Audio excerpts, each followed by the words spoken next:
Hello everyone, welcome to study with Gyan Prakash. दोस्तों, आज 23 नवंबर है। यूपी टीजीटी पीजीटी और असिस्टेंट प्रोफेसर की परीक्षा को लेकर अभ्यर्थियों को ऑफिशियल अपडेट का इंतजार है। फिलहाल परीक्षा तिथि को लेकर अभ्यर्थी काफ़ी उलझन में हैं कि परीक्षा उनकी कब करवाई जाएगी। जनवरी में परीक्षा होगी या फिर बोर्ड परीक्षा के बाद मार्च अप्रैल में परीक्षा करवाई जाएगी। जैसा कि फ्रेंड्स आप लोग जानते हैं कि सोशल मीडिया में पिछले दिनों कुछ पत्र वायरल हुए थे, जहां पर शिक्षा सेवा चयन आयोग ने कुछ जनपदों के जो शिक्षा अधिकारी हैं उनको पत्र भेजा था और ये कहा था कि दिसंबर के तीसरे सप्ताह और जनवरी के दूसरे सप्ताह के बीच में उन्हें ये जो तीनों परीक्षाएं हैं, मतलब सहायक आचार्य, प्रवक्ता संवर्ग और प्रशिक्षित स्नातक, असिस्टेंट प्रोफेसर, पीजीटी और टीजीटी के लिए जो परीक्षा केंद्र हैं उनके लिए जानकारी मांगी गई थी। तो इसके बाद यहाँ पर एक सुगबुगाहट सोशल मीडिया में स्टार्ट हो गई थी कि परीक्षा जो है वो कब तक करवाई जा सकती है। तो यहाँ पर उसको लेकर तमाम तरीके से विश्लेषण भी अलग अलग यूट्यूब चैनल के द्वारा किया गया। तो यहाँ पर लग रहा था कि अगर परीक्षा केंद्र उपलब्ध हो जाते हैं तो परीक्षा आपकी दिसंबर जनवरी में भी हो सकती है, लेकिन अभी इसका कोई ऑफिशियल अपडेट न आने की वजह से और वर्तमान में जो परिस्थितियाँ बन रही हैं उसकी वजह से भी अनुमान लगाया जा रहा है कि परीक्षा जो है वो आगे जा सकती है। एग्जैक्टली अभी कोई भी ऑफिशियल अपडेट नहीं है और न ही आयोग की ओर से परीक्षा तिथि के बारे में कोई जानकारी उपलब्ध कराई गई है।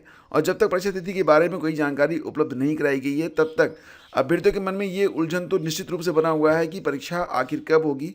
और अगर जनवरी में परीक्षा करा ली गई, जैसा कि इस मतलब ये जो पत्र वायरल हुए इसमें जानकारी मांगी गई थी कि दिसंबर का तीसरा सप्ताह और जनवरी का दूसरा सप्ताह के बीच में परीक्षा केंद्र मांगे गए थे, तो इनके आधार पर अगर परीक्षा करवा ली गई तो फिर आखिर जो है मतलब उनको समय बहुत कम मिलेगा और इससे एक तरीके का जो पैनिक है वो क्रिएट हो रहा है।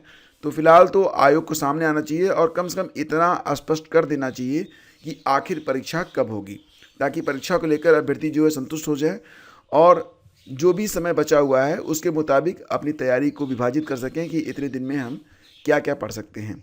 तो परीक्षा तिथि को लेकर फिलहाल अभ्यर्थी उलझन में हैं और मुझे प्रतीत होता है कि आने वाले समय में आपको जो है जल्दी इस उलझन से निजात मिल जाएगी। आयोग को भी इस बारे में जानकारी सोशल मीडिया के माध्यम से हो रही होगी और निश्चित रूप से आने वाले समय में आयोग इस पर कदम उठाएगा और आपको शीघ्र ही पता चल जाएगा कि आखिर जो परीक्षा है वो कब तक करवाई जाएगी। फिलहाल मैं आप लोगों से ये कहना चाहूँगा कि परीक्षा चाहे जनवरी में हो चाहे फिर मार्च अप्रैल में हो, आप अपनी स्टडी को बिल्कुल भी ना छोड़ें।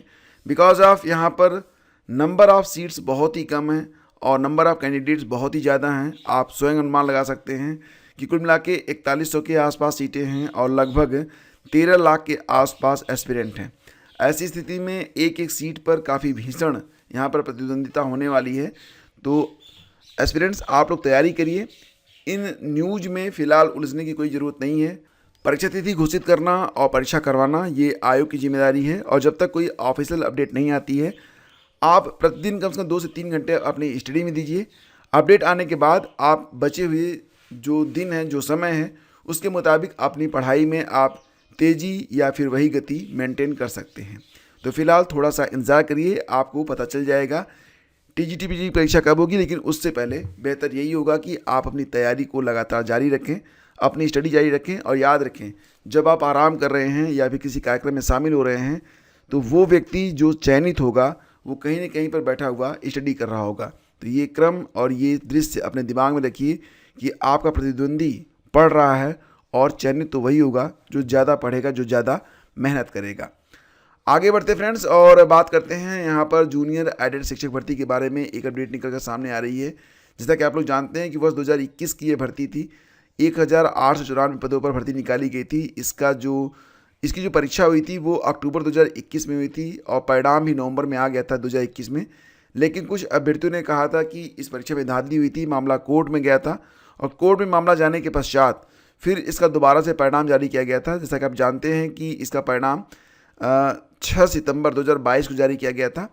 इसके बाद से लेकर अब तक देखा जाए तो बहुत बड़ी संख्या में 43,610 अभ्यर्थी हैं जो कि इस परीक्षा में पास हैं। लेकिन आरक्षण को लेकर फिलहाल अभी जो प्रक्रिया है वो क्लियर नहीं हुई है। शिक्षा निदेशालय ने इस संबंध में प्रस्ताव शासन को भेजा था, लेकिन कुछ आपत्ति लगाकर निदेशालय को प्रस्ताव वापस भेज दिया गया, जिसे निदेशालय द्वारा दूर कर फिर भेजने की तैयारी है। तो मतलब ये है कि जो अभ्यर्थी इसमें पास हुए हैं वो फिलहाल निदेशालय और लखनऊ की परिक्रमा में उलझे हैं। नियुक्ति मांग रहे अभ्यर्थी ज्ञानवेंद्र सिंह बंटी आदेश शर्मा पिछले दिनों बेसिक शिक्षा निदेशक प्रताप सिंह बघेल से मिले। निदेशक ने बताया कि कुछ सुधार के लिए प्रस्ताव निदेशालय को भेजा गया है। अभ्यर्थियों ने कहा कि जल्द भर्ती प्रक्रियाएं पूरी किए जाने का कार्यक्रम जारी न हुआ तो वो फिर से धरना देंगे। हालांकि धरना एक बार पहले भी हो चुका है, उनको आश्वासन भी मिला था, लेकिन फिलहाल अभी स्थिति यही है।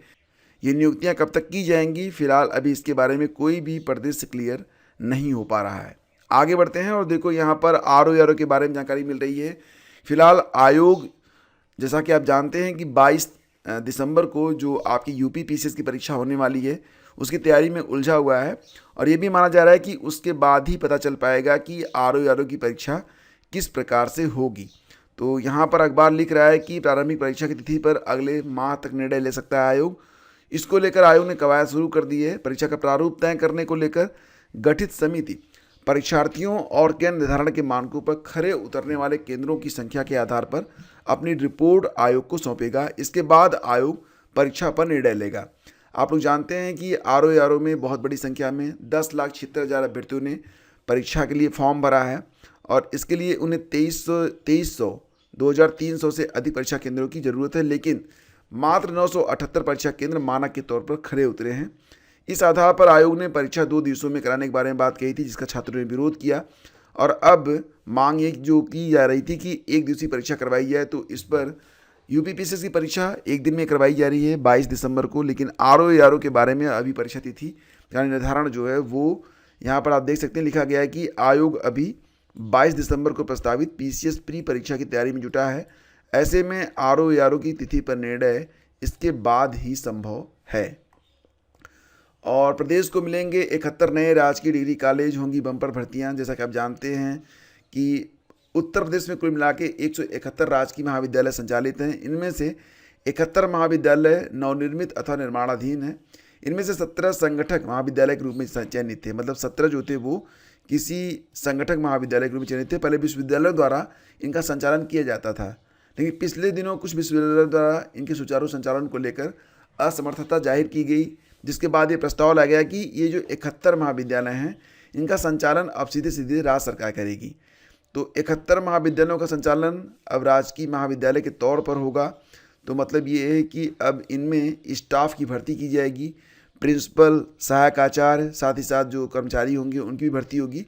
तो इस प्रकार से बड़ी संख्या में यहाँ पर भर्ती करने के बारे में बात की जा रही है। इसमें 71 प्राचार्य होंगे, 71 महाविद्यालय है तो 71 प्राचार्य, 1136 सहायक आचार्य असिस्टेंट प्रोफेसर और 1339 कार्मिकों की भर्ती होगी। फिलहाल ये एक अच्छी सूचना है, अच्छी खबर है, लेकिन जो भी एस्पिरेंट तैयारी कर रहे हैं उनसे मैं ये कहना चाहूँगा कि जो भी भर्तियाँ आपके सामने हैं आप उस पर फोकस ज़्यादा रखें तो बेहतर होगा।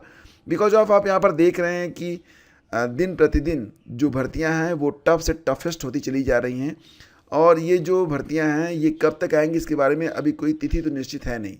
फिलहाल ये निर्णय लिया गया है, अब इस पर जो प्रक्रिया होगी वो कब शुरू होगी और ये जो वैकेंसीज हैं वो किस प्रकार से कब भरी जाएंगी, इसका इंतजार करने से बेहतर है कि सामने जो भी अवसर हैं उसमें अपना संपूर्ण जितना प्रयास है उतना किया जाए। और देखो एक खबर और भी आ रही है कि प्रदेश में सस्ती हो सकती है शराब।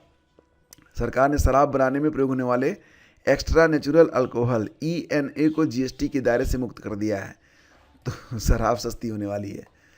चलो यहाँ पर एक बहुत ही इंपॉर्टेंट न्यूज़ है, तो इसको ध्यान से देख लेना। कई बार ये जो सवाल है आप लोगों के द्वारा पूछा जाता है, तो ध्यान से इसको देख लेना। इसमें ये कहा जा रहा है कि जो यूपी SSSC की परीक्षा है जूनियर असिस्टेंट वाली, कनिष्ठ सहायक वाली, उसमें टाइपिंग की परीक्षा 19 दिसंबर से होगी। ये तो ठीक है, ये तो आप जानते ही हैं, लेकिन हिंदी की टाइपिंग को लेकर अक्सर अभ्यर्थी जो है सवाल पूछते रहते हैं। तो ध्यान देना यहाँ पर कि हिंदी टाइपिंग जो होगा ना वो 2 फॉन्ट पर होगा। हिंदी टाइपिंग मंगल फॉन्ट इंस्क्रिप्ट पर और कृति देव 010 फॉन्ट पर होगा। बस यही 2 फॉन्ट हैं जिस पर ये परीक्षा करवाई जाएगी। तो बहुत ही ध्यान से समझ लो, अगर आप इस परीक्षा में सफल हुए हो, आपकी टाइपिंग होनी है, तो यही 2 फॉन्ट हैं जिस पर आप टाइप करेंगे। ठीक है, हिंदी का फॉन्ट यही रहेगा, मंगल फॉन्ट इंस्क्रिप्ट और कृति देव 010। और इसके अलावा अंग्रेजी में तो आप जानते ही हैं, अंग्रेजी में कोई दिक्कत नहीं होती है। अंग्रेजी का जो कीबोर्ड है सेम रहता है, लेकिन इनमें कीबोर्ड में थोड़ी सी दिक्कत होती है, थोड़ा सा ऊपर नीचे रहता है। मुझे तो बस मंगल फॉन्ट इंस्क्रिप्ट ही आती है, कृति देव मुझे पता नहीं है इसके बारे में।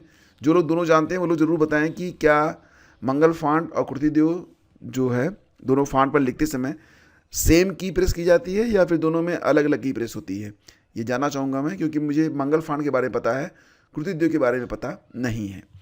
तो फ्रेंड्स ये थी आज की पूरी अपडेट। और हाँ, एक बहुत ही इंपॉर्टेंट अपडेट यहाँ पर और भी है कि कस्तूरबा गांधी आवासीय बालिका विद्यालय में 2488 भर्तियों का रास्ता साफ। तो फिलहाल देखो इसमें क्या है ना कि अभी तक उत्तर प्रदेश में कुल 746 कस्तूरबा गांधी आवासीय बालिका विद्यालय हैं। इनमें कक्षा 8 तक की पढ़ाई होती है और जो भर्तियां आती हैं आपको याद ही होगा, समय समय पर इसमें भर्ती आती रहती है, जिसमें बीएड वालों की भर्ती की जाती है। सिर्फ महिलाओं के लिए ये पद रहते हैं। फिलहाल यहाँ पर अभी तक केवल यहाँ पर केवल कि कक्षा 8 तक की पढ़ाई हो रही थी, तो अब इनको अपग्रेड किया जाएगा कक्षा 12 तक। तो इसमें नियम ये लगाया गया है कि जिन जिन कस्तूरबा गांधी आवासीय बालिका विद्यालयों के 3 किलोमीटर के दायरे में कोई राजकीय या एडेड इंटर कॉलेज है, वहाँ को छोड़कर बाकी जो 311 विद्यालय ऐसे हैं जहाँ के दायरे में, यानी कि उनके 3 किलोमीटर के परिसर में कोई भी इस प्रकार का राजकीय या एडेड इंटर कॉलेज नहीं है, तो वहाँ पर ये विद्यालय स्थापित किए जाएंगे। तो ऐसे में 311 विद्यालय ऐसे हैं जिनके आसपास राजकीय एडेड नहीं है, तो वहाँ पर एकेडमिक कैंपस और हॉस्टल का निर्माण चल रहा है। तो अब यहाँ पर भर्ती की जाएगी। ध्यान दीजिएगा कि ये भर्तियाँ सिर्फ महिलाओं के लिए होंगी। और दूसरी बात ये है कि सबसे पहले साइंस स्ट्रीम की भर्ती की जाएगी, यानी कि जो महिला अभ्यर्थी बीएससी बीएड हैं उनके लिए यहाँ पर लॉटरी लगने वाली है। और यहाँ पर सबसे पहले तो आपको प्रिंसिपल और टीचर के साथ साथ केयर टेकर की भी भर्ती की जाएगी। तो कुल मिला के देखा जाए तो 311 विद्यालय में 2488 भर्तियाँ की जाएंगी। तो ये बड़ी अच्छी बात है। पहले क्या था कि इसमें जो केयर टेकर था उसकी योग्यता इंटरमीडिएट रखी गई थी, बाद में से बदला गया है और अब केयर टेकर की शैक्षिक योग्यता भी टीजीटी टीचर के समकक्ष होगी, यानी कि स्नातक और बीएड होगा तभी उसे केयर टेकर रखा जाएगा हॉस्टल में। तो इस प्रकार से, और फिलहाल ये जो प्रस्ताव है ये जुलाई में भेजा गया और इस संशोधित प्रस्ताव को अब मंजूरी मिल गई है। तो बहुत जल्द आपको ये भर्ती भी देखने को मिलेगी। और याद रखना कि ये जो भर्तियाँ होंगी ये परमानेंट होंगी। अभी तक जो भर्तियाँ हो रही हैं आपको पता ही होगा कि ये 11 महीने की कॉन्ट्रैक्ट पर होती है, लेकिन ये परमानेंट भर्ती रहेगी। तो सारी अपडेट्स आपके सामने हैं फ्रेंड्स। मिलते हैं आपसे अगले वीडियो में। सेशन अच्छा लगा है तो लाइक और शेयर करते रहिएगा और हम मिलेंगे आपसे अगले वीडियो में। आगे दीजिए, नमस्कार, जय हिंद।